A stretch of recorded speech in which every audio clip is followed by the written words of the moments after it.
कि अभी आप देख रहे हैं कि यहाँ पर जो लक्ष्मण यादव जी हैं विशिष्ट अतिथि और हमारे जो इंजीनियर साहब हैं भारतीय मूल निवासी संगठन से धर्मेंद्र प्रकाश जी, और वहीं आप अगर बात करेंगे तो इंजीनियर बलविंदर सिंह जी, यहाँ तमाम विशिष्ट वो अतिथि हैं तो उनको सम्मानित किया गया है। और जो हम बातचीत करते हैं जी, लक्ष्मण जी क्या कहेंगे कि आज जो परिनिर्माण दिवस है साहब काशीराम जी का, जिन्होंने पूरी तमाम जो जातियाँ थीं वो पिछड़ी जाति कहो या अनुसूचित जाति का, तो हम जो मूल निवासी जातियों को एक बहुजन रूपी माला में पिरोने का काम किया था, तो क्या कहेंगे आज आप इस कार्यक्रम के बारे में? इस कार्यक्रम में आके मुझे बहुत खुशी है कि बाबा साहब और मान्यवर कांशीराम दोनों को याद करते हुए बहुजन जागरूक मंच ने ये आयोजन किया।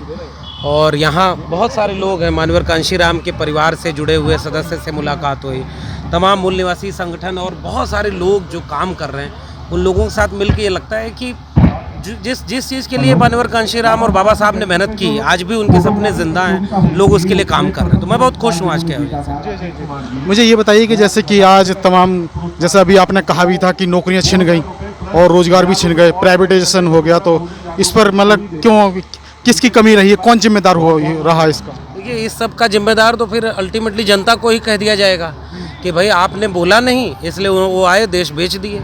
उन्होंने आपको हिंदुओं को कहा कि एकजुट हो जाओ और मुसलमानों को लिंचिंग करो, ये सब समझाया, नफरत की, कब्रिस्तान शमशान और जो है अब्बा जान, ये सब कर रहे हैं। और बाबा साहब हों या मान्यवर कांशीराम, ये तमाम बहुजन आए, इन्होंने मोहब्बत सिखाई थी, इन्होंने एकजुट करने की बात की कि 85% 90% लोग एकजुट हो जाएं। और जो लोग श्रमजीवी हैं, मूल निवासी हैं यहाँ के, तो वो उन लोगों का हक छीना गया।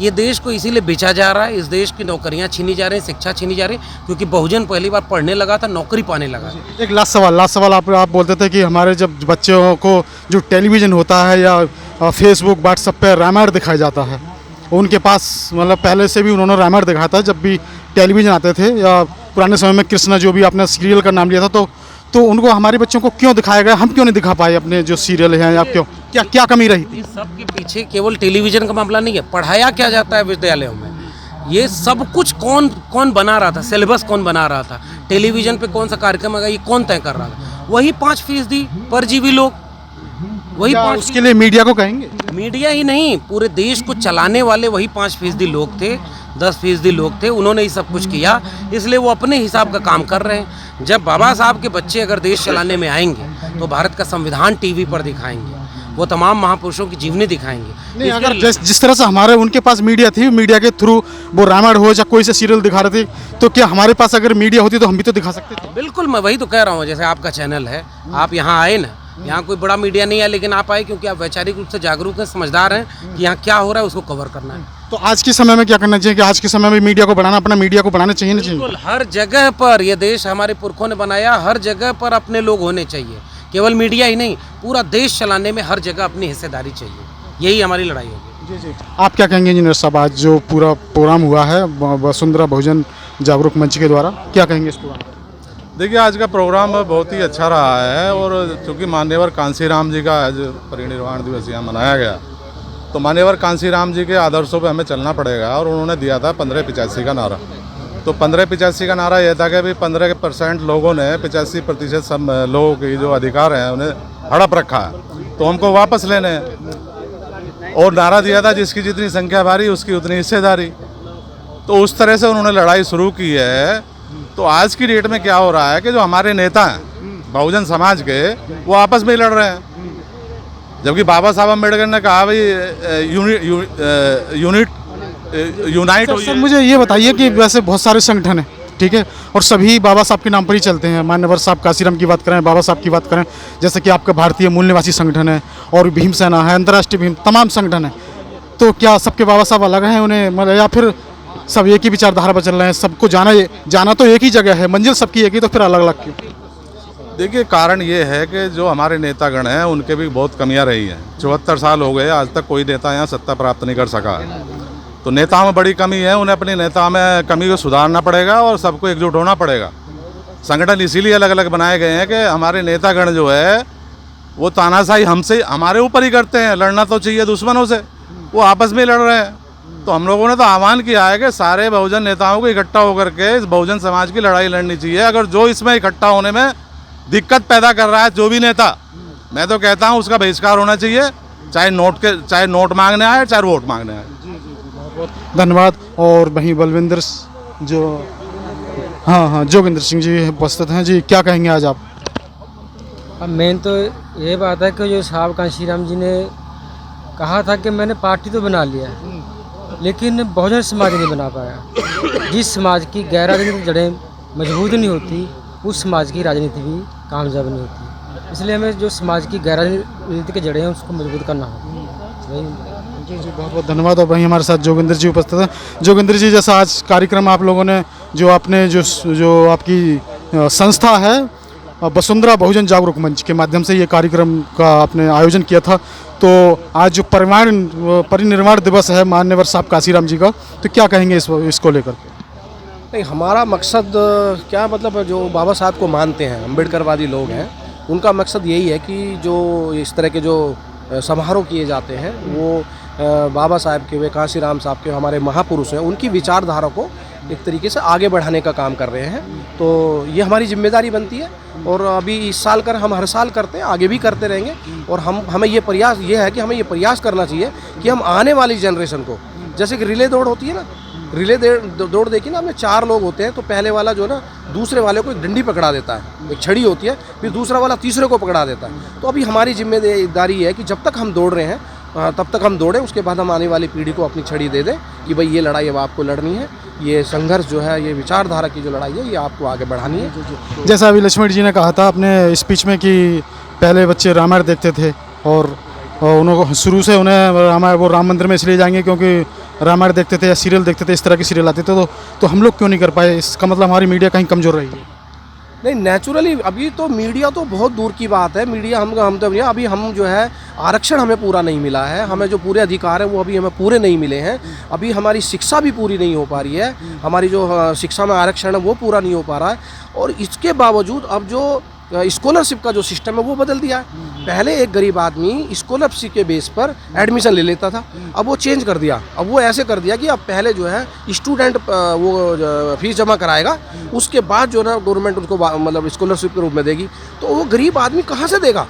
अभी तक मैं तमाम संस्थाओं की बात करूं, जैसे जिसमें अगर मीडिया हो कोई और हो, तो क्या है कि सभी लोगों को जिस तरह से उनका इतना मजबूत और स्ट्रॉन्ग मीडिया रहा है, तो क्या आपके संगठनों को भी मीडिया को मजबूत करना चाहिए, अपनी मीडिया को मजबूत करना चाहिए नहीं चाहिए? हाँ, बिल्कुल करना चाहिए, हमारी मीडिया को मजबूत करना चाहिए, ताकि वो क्योंकि मीडिया एक ऐसा माध्यम है जो एक आदमी की बात को वो हजारों सैकड़ों लाखों लोगों तक पहुँचा देता है। तो मीडिया का मजबूत होना निहायत ज़रूरी है, उस पर भी हमें काम करने की ज़रूरत है। तो अगर मैं आपकी संस्था की बात करूं, तो क्या वो मीडिया के लिए क्या कर रही है, अगर अपनी मीडिया की बात करा जाए? नहीं, फिलहाल अभी जो है ना हम मीडिया के लिए जो है ना मतलब कुछ ऐसा नहीं कर पाए, लेकिन जब भी हमें मौका मिलता है हम मीडिया को बुलाते हैं, उसको सम्मान देते हैं। एक बार हमने यहाँ कार्यक्रम किया था, उस कार्यक्रम में हमने मीडिया वालों को बुलाया था और मीडिया वालों को बाकायदा हमने सम्मानित किया था कि आप समाज के लिए समय भी दे रहे हैं। तो क्या आज के समय में मतलब कोई मीडिया इन्वाइट नहीं थी क्या? नहीं, स्पेशली ये हमने हमारे जो अजय कुंडलिया जी हैं, उन्होंने कई मीडिया लोगों को जो है ना इनवाइट किया था और मैंने आपको भी आमंत्रित किया कि आप आइए हमारे कार्यक्रम को जो है कवर कीजिए। और आप आए, इसके लिए मैं वसुंधरा बहुजन जागरूक मंच की ओर से आपका हार्दिक आभार करता हूँ। और वही हमारे इसी सीरीज में हमारे अध्यक्ष जी उपस्थित हैं, रामपाल जी। तो आज की पूरी जो प्रोग्राम की रूपरेखा कैसी रही और क्या कहेंगे पूरे प्रोग्राम को लेकर के? क्या क्या, जैसे अगर मैं पूरा प्रोग्राम के बारे में पूछा जाए आपसे, तो क्या कैसा रहा आपका प्रोग्राम? क्या किस तरह से चली थी रूपरेखा के तौर पर? प्रोग्राम बहुत अच्छा रहा, इतनी हमें उम्मीद भी नहीं थी। पहले मैं सबसे पहले आप लोगों को, आप मीडिया आपकी तरफ से आप आए, आपको बहुजन जागरूक मंच की तरफ से मैं आपको बहुत बहुत धन्यवाद देता हूँ। दिन में भी मेरी आपसे बात हुई थी, आपने मुझे फ़ोन भी किया था, तो मैंने आपसे बोला था कि आप आइए और हमारी प्रोग्राम को देखिए। देखिए, ये जो आज हमने प्रोग्राम किया, ये 14 अप्रैल को नहीं किया था क्योंकि लॉकडाउन था। उसके बाद में हमने फिर ये आज प्रोग्राम मनाया माननीय कांशीराम जी के परिनिर्वाण दिवस पे। कई बाबा साहब डॉक्टर बी.आर. अम्बेडकर जी की जयंती मनाई। देखिए, हम जयंती बहुत दिनों से मनाते आ रहे हैं, पार्लियामेंट पे भी हम जाते हैं, लेकिन सबसे बड़ी बात है कि जो शिक्षा है, शिक्षा ही एक ऐसा माध्यम है जिसकी द्वारा हम आगे बढ़ सकते हैं। अभी बात सुनने को मिली कि टीवी पे बाबा साहब को नहीं दिखाया जा रहा, या और बुकों में नहीं आ रहा। यादव जी की बात बिल्कुल सही है। मैं आपको अपने बताऊं, जब मैं एमए में इकोनॉमिक्स में मैंने एडमिशन लिया तो मैंने पहली बार बाबा साहब के विचार वहाँ देखे थे। उस टाइम तक बाबा साहब के बारे में बीपी मौर्य जी बताते थे, लेकिन एजुकेशन में उनका कहीं भी वो नहीं आता था। बाबा साहब कोई एक समाज के नेता नहीं थे, वो पूरे देश के, पूरे वर्ल्ड के नेता थे, सभी जातियों के थे, महिलाओं के थे। महिलाओं के उत्थान के लिए उन्होंने बहुत काम किया और बहुजन जागरूक मंच इन सारे कार्यों के लिए बड़ी बेखूबी से मनाता आ रहा है। अपने महापुरुषों की बहुत सम्मान कर रहा है। आपने देखा होगा, हमने हर प्रोग्राम महापुरुषों के नाम पे किए हैं और मैं आशा दिलाता हूँ आपको कि आने वाले भविष्य में भी हम इस तरह के प्रोग्राम करते रहेंगे और आपका को बुलाते रहेंगे और आपका सहयोग लेते रहेंगे, आपको सहयोग देते भी रहेंगे। इन्हीं शब्दों के साथ धन्यवाद। बहुत अच्छा रहा। और ये प्रोग्राम तो सर एक बहाना है। जी जी। बाबा साहब को जो ऋण है हम लोग उनको थोड़ा कम कर रहे हैं, कर सकते नहीं हैं, हम उनको कम कर रहे हैं जी। और मैं अपने साथियों से, अभी हमारे कुछ वक्ता थे वो कह रहे थे, वो आडम्बरवाद के बारे में बात कर रहे थे जी। मैं उनका पूरा समर्थन करता हूँ कि बाबा साहब ने हमें दो चीज़ दी। मैं अपने स्पीच में कहता रहता हूँ। एक तो दिया हमें संविधान, जिसकी वजह से हम लोग इतना अच्छा प्रोग्राम कर पाए। हमारे हाथ में मोबाइल हैं, हम सूटी बूटी ने हमारा कार है। दूसरा जो दिया हमें दिया बौद्ध धर्म। हमने क्या करा, बहुजन समाज ने क्या करा, आरक्षण तो ले लिया नौकरी, लेकिन बौद्ध धर्म नहीं लिया। बौद्ध धर्म नहीं लिया। हमारे सबसे एक जी जी। मुझे ये बताइए कि जैसे आज सबसे फेमस है, जैसे अगर राम कृष्ण या किसी का भी नाम ले देंगे तो बच्चों को बहुत जल्दी से याद हो जाता है। लेकिन अगर आप रूरल एरिया में जाइए, गांव देहाती एरिया में जाइए अगर, तो बहुत से लोग ऐसे भी हैं कि बाबा साहब को भी नहीं जानते या फिर उन्होंने संविधान लिखा है नहीं, ये भी नहीं पता। तो ये ऐसा क्यों हो रहा है? मतलब कहाँ कमी रह गई? कमी ये रहेगी कि हम लोग वहाँ तक पहुँच नहीं पाए। हम जो है हम जो थोड़े बहुत जो जागरूक लोग हैं, जो बाबा साहब को मानने वाले हैं, हम वहाँ तक बात पहुँचा नहीं पाए। मैं अपना बताऊँ, मैं अभी हम बुलंदशहर गए तो हमारे ओपी गौतम जी हैं, उन्होंने कई किताबें लिखी हैं, वो मैं उनको भेंट करके आया, बताया मैंने उनको एक तरह से समझाया कि भाई ये पढ़ो, ये किताब पढ़ो। अपने जो अपने बुद्धिजीवी लोग हैं, जो अपने महापुरुष हैं, उनका आपको इतिहास पता पड़ेगा, उनके बारे में पता पड़ेगा।